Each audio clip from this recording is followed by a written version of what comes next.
বিশ্বকবি রবীন্দ্রনাথ ঠাকুরের লেখা ঘাটের কথা। পাষাণে ঘটনা যদি অঙ্কিত হইত, তবে কতদিনকার কত কথা আমার সোপানে সোপানে পাঠ করিতে পারিতে। পুরাতন কথা যদি শুনিতে চাও, তবে আমার এই ধাপে বইস। মনোযোগ দিয়া জল কল্লোলে কান পাতিয়া থাকো। বহুদিনকার কত বিস্তৃত কথা শুনিতে পাইবে। আমার আর একদিনের কথা মনে পড়িতেছে, সেও ঠিক এরূপ দিন। আশ্বিন মাস পড়িতে আর 2-4 দিন বাকি আছে। ভোরের বেলায় অতি ঈষৎ মধুর নবীন শীতের বাতাস নিদ্রথিতের দেহে নতুন প্রাণ আনিয়া দিতেছে। তরুপল্লব অমনি একটু একটু শিহরিয়া উঠিতেছে। ভরা গঙ্গা আমার 4টি মাত্র ধাপ জলের উপরে জাগিয়াছে। জলের সঙ্গে স্থলের সঙ্গে যেন গলাগলি। তীরে আম্রকাননের নিচে যেখানে কচুবন জন্মিয়াছে, সেখান পর্যন্ত গঙ্গার জল গিয়াছে। নদীর ওই বাঁকের কাছে 3টে পুরাতন ইটের পাঁজা চারিদিকে জলের মধ্যে জাগিয়া রইয়াছে। জেলেদের যে নৌকাগুলি ডাঙায় বাবলা গাছের গুঁড়ির সঙ্গে বাঁধা ছিল, সেগুলি প্রভাতে জোয়ারের জলে ভাসিয়া উঠিয়া টলমল করিতেছে। দুরন্ত যৌবন জোয়ারের জল রঙ্গ করিয়া তাহাদের 2 পাশে ছল ছল আঘাত করিতেছে। তাহাদের কর্ণ ধরিয়া মধুর পরিহাসে নাড়া দিয়া যাইতেছে। ভরা গঙ্গার উপরে শরৎ প্রভাতের যে রৌদ্র পড়িয়াছে, তাহার কাঁচা সোনার মতো রং, চাঁপা ফুলের মতো রং। রৌদ্রের এমন রং আর কোনো সময়ে দেখা যায় না। চড়ার উপরে কাশবনের উপরে রৌদ্র পড়িয়াছে, এখনো কাশফুল সব ফুটে নাই, ফুটিতে আরম্ভ করিয়াছে মাত্র। রাম রাম বলিয়া মাঝিরা নৌকা খুলিয়া দিল। পাখিরা যেমন আলোতে পাখা মেলিয়া আনন্দে নীল আকাশে উড়িয়াছে, ছোট ছোট নৌকাগুলি তেমনি ছোট ছোট পাল ফুলাইয়া সূর্য কিরণে বাহির হইয়াছে। তাহাদের পাখি বলিয়া মনে হয়। তাহারা রাজহাঁসের মতো জলে ভাসিতেছে, কিন্তু আনন্দে পাখা দুটি আকাশে উড়াইয়া দিয়াছে। ভট্টাচার্য মহাশয় ঠিক নিয়মিত সময়ে কোষাকুষি লইয়া স্নান করিতে আসিয়াছেন। মেয়েরা 2-1 জন করিয়া জল লইতে আসিয়াছে। সে বড় বেশি দিনের কথা নয়। তোমাদের অনেক দিন বলিয়া মনে হইতে পারে, কিন্তু আমার মনে হইতেছে এই সেদিনের কথা। আমার দিনগুলি কিনা গঙ্গার স্রোতের উপর খেলাইতে খেলাইতে ভাসিয়া যায়। বহুকাল ধরিয়া স্থিরভাবে তাহাই দেখিতেছি। এজন্য সময় বড় দীর্ঘ বলিয়া মনে হয় না। আমার দিনের আলো রাতের ছায়া প্রতিদিন গঙ্গার উপরে পড়ে, আবার প্রতিদিন গঙ্গার উপর হইতে মুছিয়া যায়। কোথাও তাহাদের ছবি রাখিয়া যায় না। সেই জন্য যদিও আমাকে বৃদ্ধের মতো দেখিতে হইয়াছে, আমার হৃদয় চিরকাল নবীন। বহু বৎসরের স্মৃতির শৈবাল ভারে আচ্ছন্ন হইয়া আমার সূর্যকিরণ মারা পড়ে নাই। দৈবাৎ একটি ছিন্ন শৈবাল ভাসিয়া আসিয়া গায়ে লাগিয়া থাকে, আবার স্রোতে ভাসিয়া যায়। তাই বলিয়া যে কিছু নাই এমন বলিতে পারি না। যেখানে গঙ্গার স্রোত পৌঁছায় না, সেখানে আমার ছিদ্রে ছিদ্রে যে লতা গুল্ম শৈবালে জন্মিয়াছে, তাহারই আমার পুরাতনের সাক্ষী। তাহারাই পুরাতন কালকে স্নেহপাশে বাঁধিয়া চিরদিন শ্যামল মধুর চিরদিন নতুন করিয়া রাখিয়াছে। গঙ্গা প্রতিদিন তাহার কাজ হইতে এক এক ধাপ সরিয়া যাইতেছেন, আমিও এক এক ধাপ করিয়া পুরাতন হইতেছি। চক্রবর্তীদের বাড়ির ওই যে বৃদ্ধা স্নান করিয়া নামাবলী গায়ে কাঁপিতে কাঁপিতে মালা জপিতে জপিতে বাড়ি ফিরিয়া যাইতেছেন। উহার মাতামহী তখন এতটুকু ছিল। আমার মনে আছে, তাহার এক খেলা ছিল। সে প্রত্যহ একটি ঘৃতকুমারীর পাতা গঙ্গার জলে ভাসাইয়া দিত।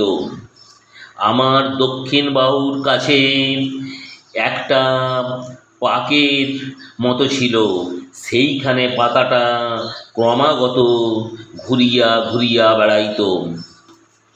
সে কলসি রাখিয়া দাঁড়াইয়া তাহাই দেখিত। যখন দেখিলাম কিছুদিন বাদে সেই মেয়েটি আবার ডাগর হইয়া উঠিয়া তাহার নিজের একটি মেয়ে সঙ্গে লইয়া জল লইতে আসিল। সে মেয়েও আবার বড় হইল। বালিকারা জল ছড়িয়া দুরন্ত পড়া করিলে তিনিও আবার তাহাদিগকে শাসন করিতেন ও ভদ্রোচিত ব্যবহার শিক্ষা দিতেন। তখন আমার সেই ঘৃতকুমারীর নৌকা ভাসানোর মনে পড়িত ও বড় কৌতুকবোধ হইত। যে কথাটা বলিব মনে করি সে আর আসে না। একটা কথা বলিতে বলিতে স্রোতে আর একটা কথা ভাসিয়াছে। কথা আসে কথা যায়, ধরিয়া রাখিতে পারি না। কেবল একটি কাহিনী সেই ঘৃতকুমারীর নৌকাগুলির মতো পাকে পড়িয়া অবিশ্রাম ফিরিয়া ফিরিয়া আসে। তেমনি একটা কাহিনী তার পসরা লইয়া আজ আমার কাছে ফিরিয়া ফিরিয়া বেড়াইতেছে। কখন ডোবে কখন ডোবে। পাতাটুকুরি মতো সে অতি ছোট, তাহাকে বেশি কিছু নাই, দুটি খেলার ফুল আছে। তাহাকে ডুবিতে দেখিলে কমল প্রাণা বালিকা কেবলমাত্র একটি দীর্ঘ নিঃশ্বাস ফেলিয়া বাড়ি ফিরিয়া যাইবে। মন্দিরের পাশে যেখানে ওই গোসাইদের গোয়াল ঘরের বেড়া দেখিতেছ, ওইখানে একটি বাবলা গাছ ছিল। তাহারই তলায় সপ্তাহে একদিন করিয়া হাট বসিত। তখনও গোসাইরা এখানে বসতি করে নাই। যেখানে তাহাদের চণ্ডীমণ্ডপ পড়িয়াছে, ওইখানে একটা গোল পাতার ছাউনি ছিল মাত্র। এই যে অশ্বত্থ গাছ আর আমার পাঁজরে পাঁজরে বাহু প্রসারণ করিয়া সুবিকট সুদীর্ঘ কঠিন অঙ্গুলিজালের ন্যায় শিকড়গুলির দ্বারা আমার বিতীর্ণ পাষাণ প্রাণ মুঠা করিয়া রাখিয়াছে, এ তখন এতটুকু একটুখানি চারা ছিল মাত্র। কচি কচি পাতাগুলি লইয়া মাথা তুলিয়া উঠিতেছিল। রৌদ্র উঠিলে ইহার পাতার ছায়াগুলি আমার উপর সমস্ত দিন ধরিয়া খেলা করিত। ইহার নবীন শিকড়গুলি শিশুর অঙ্গুলির ন্যায় আমার বুকের কাছে কিলবিল করিত। কেহ ইহার একটি পাতা ছিঁড়িলে আমার ব্যথা বাজিত। যদিও বয়স অনেক হইয়াছিল, তবু তখন আমি সিধা ছিলাম। আজ যেমন মেরুদণ্ড ভাঙিয়া অষ্টাবক্রের মতো বাঁকিয়া চুরিয়া গিয়াছি, গভীর ত্রিবলি রেখার মতো সহস্র জায়গায় ফাটল ধরিয়াছি। আমার গর্ভের মধ্যে বিশ্বের ভেগ তাহাদের শীতকালের সুদীর্ঘ নিদ্রার আয়োজন করিতেছে। তখন আমার সে দশা ছিল না। কেবল আমার বাম বাহুর বাহিরের দিকে দুইখানি ইটের অভাব ছিল। সেই গর্তটির মধ্যে একটি ফিঙ্গে বাসা করিয়াছিল। ভোরের বেলায় যখন সে উসুখুসু করিয়া জায়গা করিত, মৎস্যপুঞ্জের ন্যায় তাহার জোড়া পুচ্ছ দুই চারিবার দ্রুত নাচাইয়া শীষ দিয়া আকাশে উড়িয়া যাইত, তখন জানিতাম কুসুমের ঘাটে আসিবার সময় হইয়াছে। যে মেয়েটির কথা বলিতেছি, ঘাটের অন্যান্য মেয়েরা তাহাকে কুসুম বলিয়া ডাকিত। বোধ করি কুসুমই তাহার নাম হইবে। জলের উপরে যখন কুসুমের ছোট ছায়াটি পড়িত, তখন আমার সাধ যাইত সে ছায়াটি যদি ধরিয়া রাখিতে পারি, সে ছায়াটি যদি আমার পাষাণে বাঁধিয়া রাখিতে পারি। এমনি তাহার একটি মাধুরী ছিল। সে যখন আমার পাষাণের উপর পা ফেলিত ও তাহার চারিগাছি মল বাজিতে থাকিত, তখন আমার শৈবাল গুল্মগুলো যেন পুলকিত হইয়া উঠিত। কুসুম যে খুব বেশি খেলা করিত বা গল্প করিত বা হাসি তামাশা করিত তাহা নয়, তথাপি আশ্চর্য এই, তাহার যত সঙ্গিনী এমন আর কাহারও নয়। যত দুরন্ত মেয়েদের তাহাকে না হইলে চলিত না। কেহ তাহাকে বলিত কুশি, কেহ তাহাকে বলিত খুশি, কেহ তাহাকে বলিত রাক্ষসী। তাহার মা তাহাকে বলিত কুস্মি। যখন তখন দেখিতাম কুসুম জলের ধারে বসিয়াছে। জলের সঙ্গে তাহার হৃদয়ের সঙ্গে বিশেষ যেন কি মিল ছিল। সে জল ভারী ভালোবাসিত। কিছুদিন পরে কুসুমকে আর দেখিতে পাই না। ভুবন আর স্বর্ণঘাটে আসিয়া কাঁদিত। শুনিলাম তাহাদের কুশি খুশি রাক্ষসীকে শ্বশুরবাড়ি লইয়া গিয়াছে। শুনিলাম যেখানে তাহাকে লইয়া গেছে সেখানে নাকি গঙ্গা নাই। সেখানে আবার কারা সব নতুন লোক, নতুন ঘরবাড়ি, নতুন পথঘাট। জলের পদ্মটিকে কে যেন ডাঙায় রোপণ করিতে লইয়া গেল। ক্রমে কুসুমের কথা একরকম ভুলিয়া গেছি। 1 বৎসর হইয়া গেছে। ঘাটের মেয়েরা কুসুমের গল্প বড় করে না। একদিন সন্ধ্যার সময়ে বহুকালের পরিচিত পায়ের স্পর্শে সহসা যেন চমক লাগিল। মনে হইল যেন কুসুমের পা, তাহাই বটে, কিন্তু সে পায়ে আর মল বাজিতেছে না, সে পায়ে সে সঙ্গীত নাই। কুসুমের পায়ের স্পর্শ ও মলের শব্দ চিরকাল একত্র অনুভব করিয়া আসিতেছি। আজ সহসা সেই মলের শব্দটি না শুনিতে পাইয়া সন্ধ্যা বেলাকার জলের কল্লোল কেমন বিষণ্ণ শোনাইতে লাগিল। আম্র বনের মধ্যে পাতা ঝরঝর করিয়া বাতাস কেমন হাহা করিয়া উঠিল। কুসুম বিধবা হইয়াছে, শুনিলাম তাহার স্বামী বিদেশে চাকরি করিত। 2-1 দিন ছাড়া স্বামীর সহিত সাক্ষাৎই হয় নাই। পত্রযোগে বৈধব্যের সংবাদ পাইয়া 8 বৎসর বয়সে মাথার সিঁদুর মুছিয়া গায়ের গহনা ফেলিয়া আবার তাহার দেশে সেই গঙ্গার ধারে ফিরিয়া আসিয়াছে। কিন্তু তাহার সঙ্গিনীদেরও বড় কেহ নাই।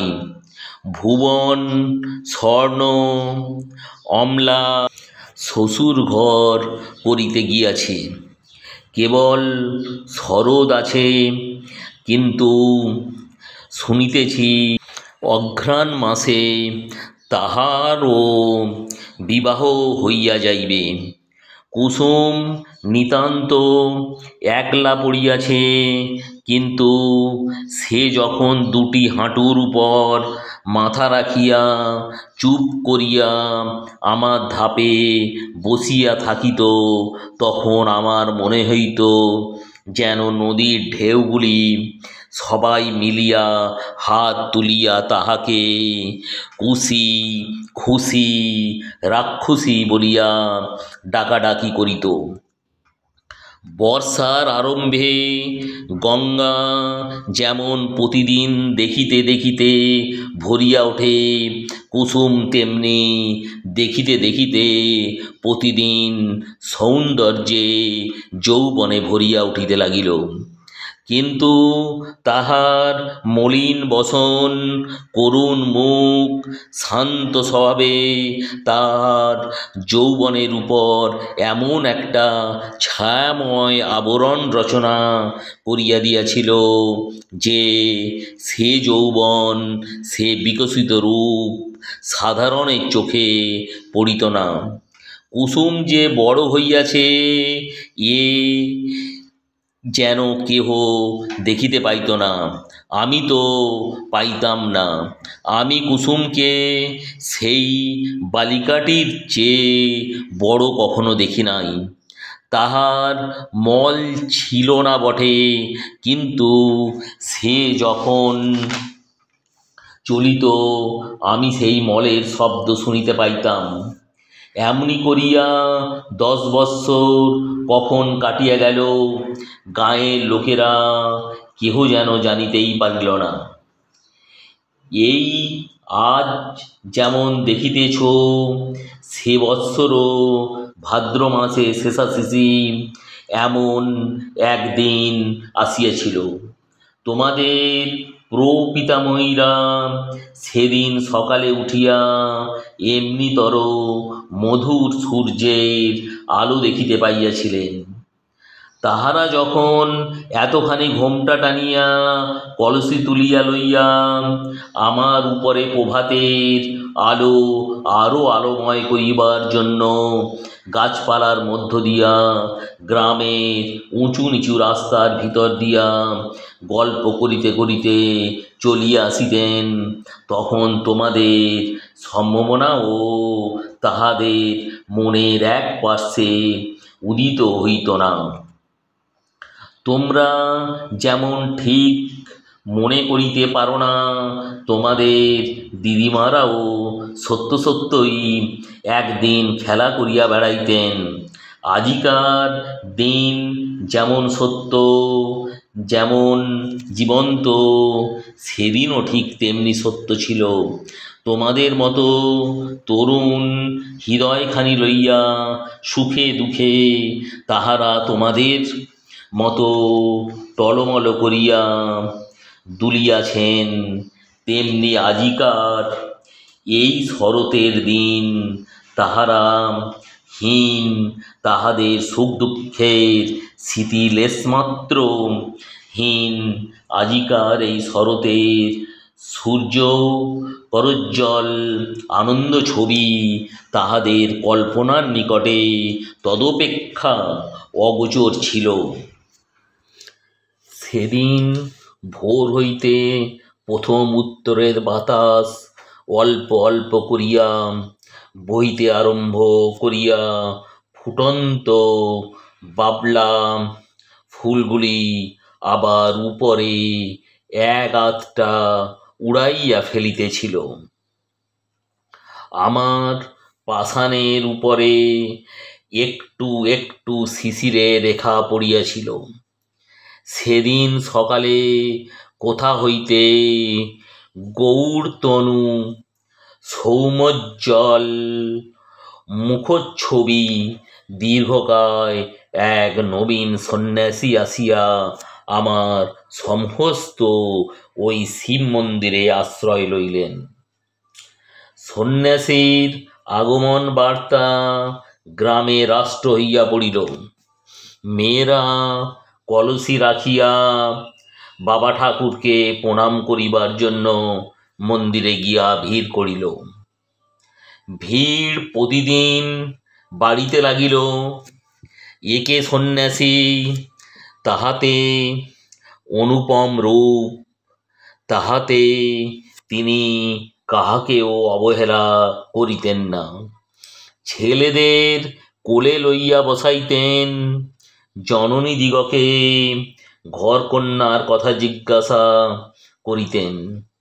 নারী সমাজে অল্পকালের মধ্যেই তাহার অত্যন্ত প্রতিপত্তি হইল। তাহার কাছে পুরুষও বিস্তর আসিত।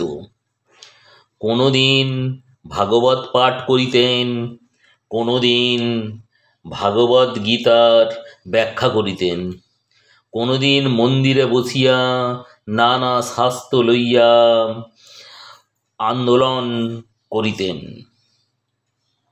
তাহার নিকটে কেহ উপদেশ লইতে আসিত, কেহ মন্ত্র লইতে আসিত, কেহ রোগের ঔষধ জানিতে আসিত। মেয়েরা ঘাটে আসিয়া বলা বলি করিত, আহা কি রূপ! মনে হয় যেন মহাদেব সশরীরে তাহার মন্দিরে আসিয়া অধিষ্ঠিত হইয়াছেন। যখন সন্ন্যাসী প্রতিদিন প্রত্যুষে সূর্যোদয়ের পূর্বে শুকতারাকে সম্মুখে রাখিয়া গঙ্গার জলে নিমগ্ন হইয়া ধীর গম্ভীর স্বরে সন্ধ্যা বন্দনা করিতেন, তখন আমি জলের কল্লোল শুনিতে পাইতাম না। তাহা সেই কণ্ঠস্বর শুনিতে শুনিতে প্রতিদিন গঙ্গার পূর্ব উপকূলের আকাশ রক্তবর্ণ হইয়া উঠিত। মেঘের ধারে ধারে অরুণ রঙে রেখা পড়িত।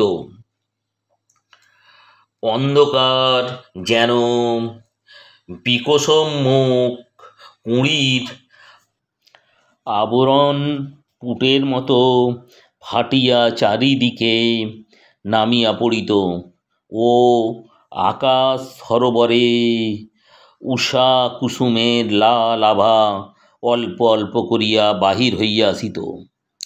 আমার মনে হইত যে এই মহাপুরুষ গঙ্গার জলে দাঁড়াইয়া পূর্বের দিকে চাহিয়া যে এক মহামন্ত্র পাঠ করেন, তাহাই এক একটি শব্দ উচ্চারিত হইতে থাকে, আর নিশীথিনীর কুহক ভাঙিয়া যায়। চন্দ্র তারা পশ্চিমে নামিয়া পড়ে, সূর্য পূর্বাকাশে উঠিতে থাকে, জগতের দৃশ্যপট পরিবর্তিত হইয়া যায়। এ কে মায়াবী। স্নান করিয়া যখন সন্ন্যাসী হোমশিখার ন্যায় তাহার দীর্ঘ শুভ্র পুণ্য তনু লইয়া জল হইতে উঠিতেন, তখন জটাজুট হইতে জল ঝরিয়া পড়িত। তখন নবীন সূর্যকিরণ তাহার সর্বাঙ্গে পড়িয়া প্রতিফলিত হইতে থাকিত। এমন আরও কয়েক মাস কাটিয়া গেল। চৈত্র মাসে সূর্যগ্রহণের সময় বিস্তর লোক গঙ্গা স্নানে আসিল। বাবলাতলায় মস্ত হাট বসিত। এই উপলক্ষে সন্ন্যাসীকে দেখিবার জন্য লোক সমাগম হইল। যে গ্রামে কুসুমের শ্বশুরবাড়ি, সেখান হইতেও অনেকগুলি মেয়ে আসিয়াছিল। সকালে আমার ধাপে বসিয়া সন্ন্যাসী জপ করিতেছিলেন। তাহাকে দেখিয়াই সহসা একজন মেয়ে আর একজনের গা টিপিয়া বলিয়া উঠিল, ওলো, এ যে আমাদের কুসুমের স্বামী। আর একজন আঙুলে 2 ঘোমটা কিছু ফাঁকা করিয়া বলিয়া উঠিল, ওমা, তাই তো গা, এ যে আমাদের চাটুর্যদের বাড়ির ছোট দাদাবাবু। আর একজন ঘোমটার বড় ঘটা করিত না, সে কহিল, আহা, তেমনি কপাল, তেমনি নাক, তেমনি চোখ।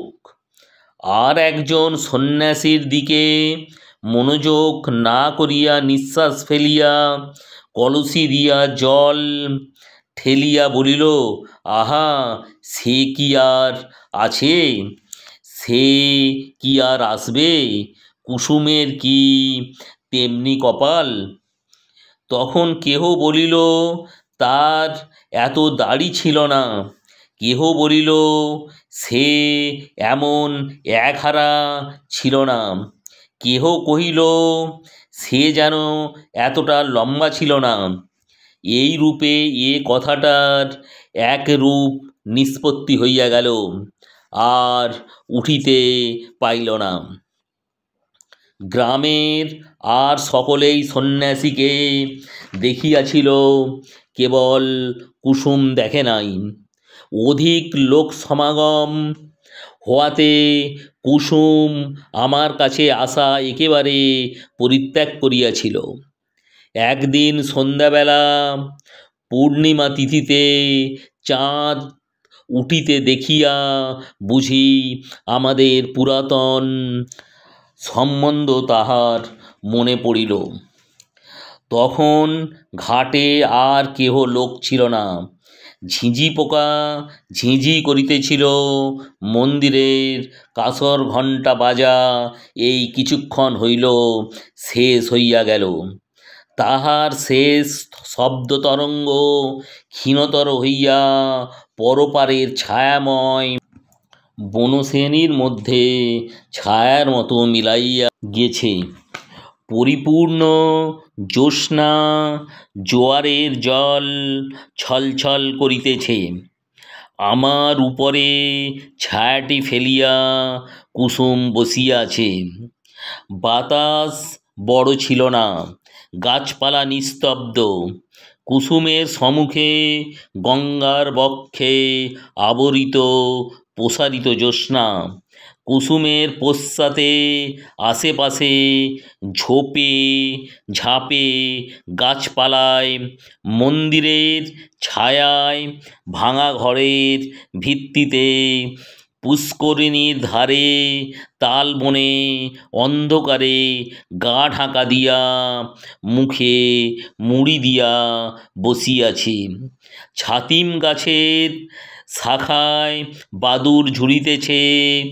মন্দিরের চূড়ায় বসিয়া পেচক কাঁদিয়া উঠিতেছে।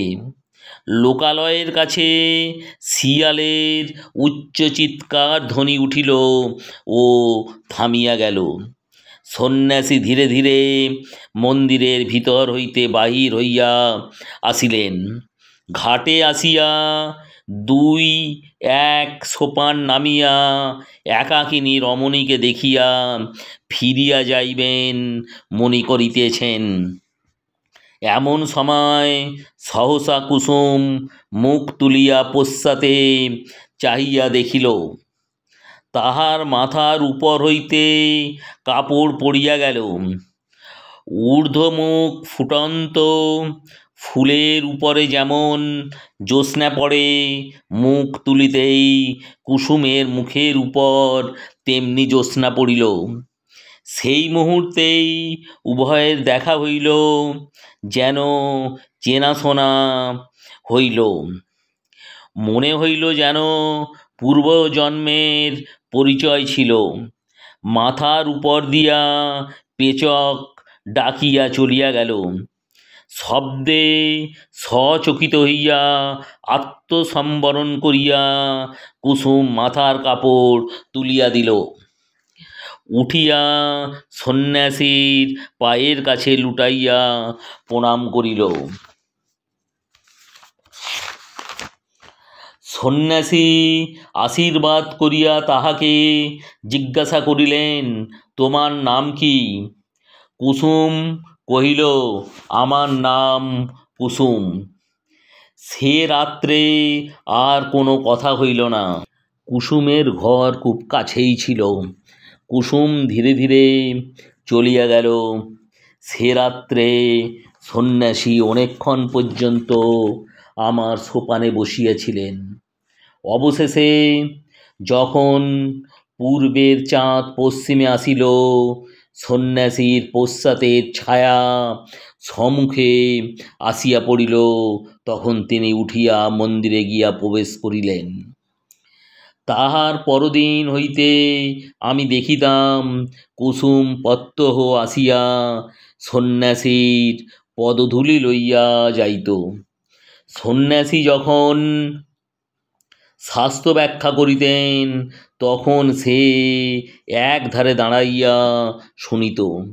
সন্ন্যাসী প্রাত সন্ধ্যা সমাপন করিয়া কুসুমকে ডাকিয়া তাহাকে ধর্মের কথা বলিতেন। সব কথা সে কি বুঝিতে পারিত, কিন্তু অত্যন্ত মনোযোগের সহিত সে চুপ করিয়া বসিয়া শুনিত। সন্ন্যাসী তাহাকে যেমন উপদেশ করিতেন, সে অবিকল তাহাই পালন করিত। প্রত্যহ সে মন্দিরে কাজ করিত, দেব সেবায় আলস্য করিত না। পূজার ফুল তুলিত, গঙ্গা হইতে জল তুলিয়া মন্দির ধৌত করিত। সন্ন্যাসী তাহাকে যে সকল কথা বলিয়া দিতেন, আমার সোপানে বসিয়া সে তাহাই ভাবিত। ধীরে ধীরে তাহার যেন দৃষ্টি প্রসারিত হইয়া গেল, হৃদয় উদ্ঘাটিত হইয়া গেল। সে যাহা দেখে নাই তাহা দেখিতে লাগিল, যাহা শোনে নাই তাহা শুনিতে লাগিল। তাহার প্রশান্ত মুখে যে একটি ম্লান ছায়া ছিল, তাহা দূর হইয়া গেল। সে যখন ভক্তিভরে প্রভাতে সন্ন্যাসীর পায়ের কাছে লুটাইয়া পড়িত, তখন তাহাকে দেবতার নিকটে উৎসর্গীকৃত শিশির ধৌত পূজার ফুলের মতো দেখাইত। একটি সুবিমল প্রফুল্লতা তাহার সর্বশরীরে আলো করিয়া তুলিল। শীতকালের এই অবসান সময়ে শীতের বাতাস বয়, আবার এক দিন সন্ধ্যাবেলায় সহসা দক্ষিণ হইতে বসন্তের বাতাস দিতে থাকে। আকাশে হিমের ভাব একেবারে দূর হইয়া যায়। অনেক দিন পরে গ্রামের মধ্যে বাঁশি বাজিয়া ওঠে, গানের শব্দ শুনিতে পাওয়া যায়। মাঝিরা স্রোতে নৌকা ভাসাইয়া দাঁড় বন্ধ করিয়া শ্যামের গান গাইতে থাকে।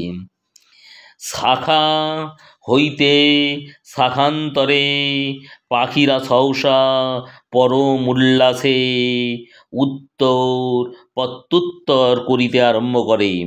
সময়টা এইরূপ আসিয়াছে। বসন্তের বাতাস লাগিয়া আমার পাষাণ হৃদয়ের মধ্যে অল্প অল্প যেন যৌবনের সঞ্চার হইতেছে। আমার প্রাণের ভিতরকার সে নব যৌবনোচ্ছ্বাস আকর্ষণ করিয়াই যেন আমার লতা গুল্মগুলি দেখিতে দেখিতে ফুলে ফুলে একেবারে বিকশিত হইয়া উঠিতেছে। এ সময়ে কুসুমকে আর দেখিতে পাই নাই। কিছুদিন হইতে সে আর মন্দিরেও আসে না, ঘাটেও আসে না। সন্ন্যাসীর কাছে তাহাকে আর দেখা যায় না। ইতিমধ্যে কি হইল আমি কিছুই জানিতে পারি নাই। কিছুকাল পরে একদিন সন্ধ্যাবেলায় আমারই সোপানে সন্ন্যাসীর সহিত কুসুমের সাক্ষাৎ হইল। কুসুম মুখ নত করিয়া কহিল, প্রভু, আমাকে কি ডাকিয়া পাঠাইছেন? হ্যাঁ, তোমাকে দেখিতে পাই নাই কেন? আজকাল দেব সেবায় তোমার এত অবহেলা কেন? কুসুম চুপ করিয়া রইল। আমার কাছে তোমার মনের কথা প্রকাশ করিয়া বলো। কুসুম ঈষৎ মুখ ফিরাইয়া কহিল, প্রভু, আমি পাপিয়সী, সেই জন্যই এই অবহেলা। সন্ন্যাসী অত্যন্ত স্নেহপূর্ণ স্বরে বলিলেন, কুসুম, তোমার হৃদয়ে অশান্তি উপস্থিত হইয়াছে, আমি তা বুঝিতে পারিয়াছি। কুসুম যেন চমকিয়া উঠিল। সে হয়তো মনে করিল সন্ন্যাসী কতটা না জানি বুঝিয়াছেন। আবার চোখ অল্প অল্প জলে ভরিয়া আসিল। সে সেইখানে বসিয়া পড়িল, মুখে আঁচল ঢাকিয়া সোপানে সন্ন্যাসীর পায়ের কাছে বসিয়া কাঁদিতে লাগিল। সন্ন্যাসী কিছু দূরে সরিয়া গিয়া কহিলেন, তোমার অশান্তির কথা আমাকে সমস্ত ব্যক্ত করিয়া বলো, আমি তোমাকে শান্তির পথ দেখাইয়া দিব। কুসুম অটল ভক্তির স্বরে কহিল, কিন্তু মাঝে মাঝে থামিল, মাঝে মাঝে কথা বাঁধিয়া গেল। আপনি আদেশ করেন তো অবশ্য বলিব, তবে আমি ভালো করিয়া বলিতে পারিব না। কিন্তু আপনি বোধ করি মনে মনে সকলই জানিতেছেন। প্রভু, আমি একজনকে দেবতার মতো ভক্তি করিতাম। আমি তাহাকে পূজা করিতাম। সেই আনন্দে আমার হৃদয় পরিপূর্ণ হইয়াছিল। কিন্তু একদিন রাত্রে স্বপ্ন দেখিলাম যেন তিনি আমার হৃদয়ের স্বামী। কোথায় যেন একটি বকুল বনে বসিয়া তাহার বাম হস্তে আমার দক্ষিণ হস্ত লইয়া আমাকে তিনি প্রেমের কথা বলিতেছেন। এ ঘটনা আমার কিছুই অসম্ভব, কিছুই আশ্চর্য মনে হইল না। স্বপ্ন ভাঙিয়া গেল, তবু স্বপ্নের ঘোর ভাঙিল না। তাহার পরদিন যখন তাহাকে দেখিলাম, আর পূর্বের মতো দেখিলাম না। মনে সেই স্বপ্নের ছবি উদয় হইতে লাগিল। ভয়ে দূরে পালাইলাম, কিন্তু সে ছবি আমার মনে মনে রইল। সেই অবধি আমার হৃদয়ের অশান্তি আর দূর হয় না। আমার সমস্ত অন্ধকার হইয়া গেছে। যখন কুসুম অশ্রু মুছিয়া মুছিয়া এই কথাগুলি বলিতেছিল, তখন আমি অনুভব করিতেছিলাম সন্ন্যাসী সবলে তাহার দক্ষিণ পদতল দিয়া আমার পাষাণ চাপিয়া ছিলেন। কুসুমের কথা শেষ হইলে সন্ন্যাসী কহিলেন, যাহাকে স্বপ্ন দেখিয়াছ সে কে বলিতে হইবে। কুসুম জোড়ো হাতে কহিল, তাহা বলিতে পারিব না। সন্ন্যাসী কহিলেন, তোমার মঙ্গলের জন্য জিজ্ঞাসা করিতেছি, সে কে স্পষ্ট করিয়া বলো। কুসুম সবলে নিজের কোমল হাত দুটি পীড়ন করিয়া হাত জড়ো করিয়া বলিল, নিতান্ত সে কি বলিতেই হইবে। সন্ন্যাসী কহিলেন, হ্যাঁ, বলিতেই হইবে। কুসুম তৎক্ষণাৎ বলিয়া উঠিল, প্রভু, সে তুমি। যেমনি তার নিজের কথা নিজের কানে গিয়া পৌঁছল, অমনি সে মূর্ছিত হইয়া আমার কঠিন কোলে পড়িয়া গেল। সন্ন্যাসী প্রস্তরের মূর্তির মতো দাঁড়াইয়া রইলেন। যখন মূর্ছা ভাঙিয়া কুসুম উঠিয়া বসিল, তখন সন্ন্যাসী ধীরে ধীরে কহিলেন, তুমি আমার সকল কথাই পালন করিয়াছ, আর একটি কথা বলিব, পালন করিতে হইবে। আমি আজই এখান হইতে চলিলাম। আমার সঙ্গে তোমার দেখা না হয়, আমাকে তোমার ভুলিতে হইবে। বলো, এই সাধনা করিবে। কুসুম উঠিয়া দাঁড়াইয়া সন্ন্যাসীর মুখের পানে চাইয়া ধীর স্বরে কহিল, প্রভু, তাহাই হইবে। সন্ন্যাসী কহিলেন, তবে আমি চলিলাম। কুসুম আর কিছু না বলিয়া তাহাকে প্রণাম করিল, তাহার পায়ের ধুলা মাথায় তুলিয়া লইল। সন্ন্যাসী চলিয়া গেলেন। কুসুম কহিল, তিনি আদেশ করিয়া গিয়াছেন, তাহাকে ভুলিতে হইবে, বলিয়া ধীরে ধীরে গঙ্গার জলে নামিল।